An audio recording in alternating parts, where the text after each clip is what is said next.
To update Magna Carta for public school teachers. Special hardship allowance, promotion 1 rank higher upon retirement.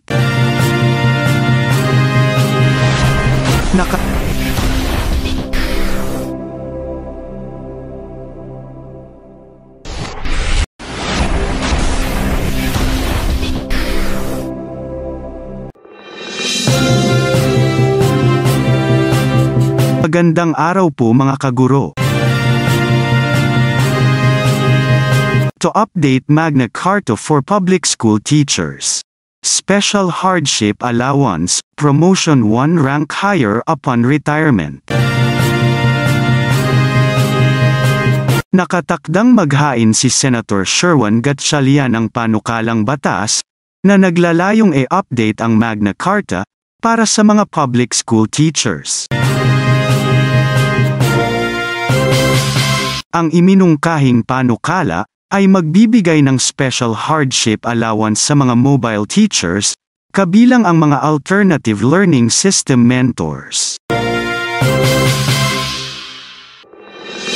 Hangarin din ni Senator Gatchalian na protektahan ang mga guro mula sa out-of-pocket expenses and non-teaching tasks. Ang panukalang batas ay maglalaman ng mga probisyon para sa mga teachers' basic rights at longevity pay. Napapanahon na upang tiyakin nating tumutugon ang Magna Carta sa mga pangangailangan at hamong kinakaharap ng ating mga guro.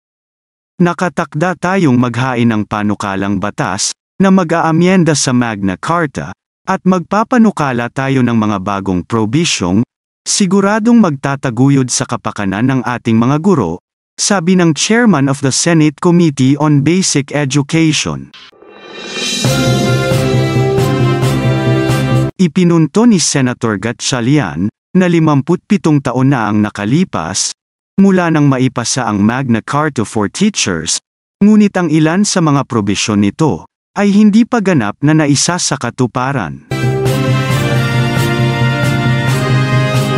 Ang isa sa gayong probisyon ay ang Section 22, na nagbibigay karapatan sa mga guro ng pampublikong paaralan sa isang libreng taunang pisikal na eksaminasyon.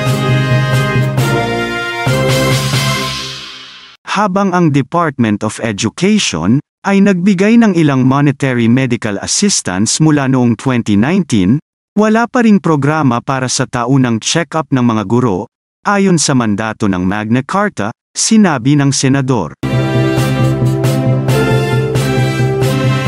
Ang isa pang alalahanin ay ang Section 26 ng batas, na nagsasaad na ang isang magreretirong guro ay dapat na itaas ng isang ranggo na mas mataas, at ang sweldo ng ranggo na iyon ay dapat na maging batayan para sa pag-compute ng mga benepisyo sa pagreretiro. Gayunpaman, ang kasalukuyang paraan ng pag-compute na ginagamit ng Government Service Insurance System o GSIS ay umaasa sa average na buwanang kabayaran na natanggap ng empleyado sa huling 36 na buwan ng serbisyo bago ang pagreretiro. Kung meron man kayong mga komento tungkol sa mga isyong ito, maaari kayong magbigay ng mga reaksyon sa comment section na makikita sa ibaba ng bidyong ito. Maraming salamat, at kung ikaw ay interesado ng mga bidyong tulad nito, mangyaring suportahan ang channel na ito sa pamamagitan ng pagpindot ng like, pag-share ng mga video, at kung bago ka pa lang sa channel na ito, please subscribe sa channel na ito at pindutin ang notification bell at piliin ang all upang maabisuhan ka para sa mga paparating pang mga videos.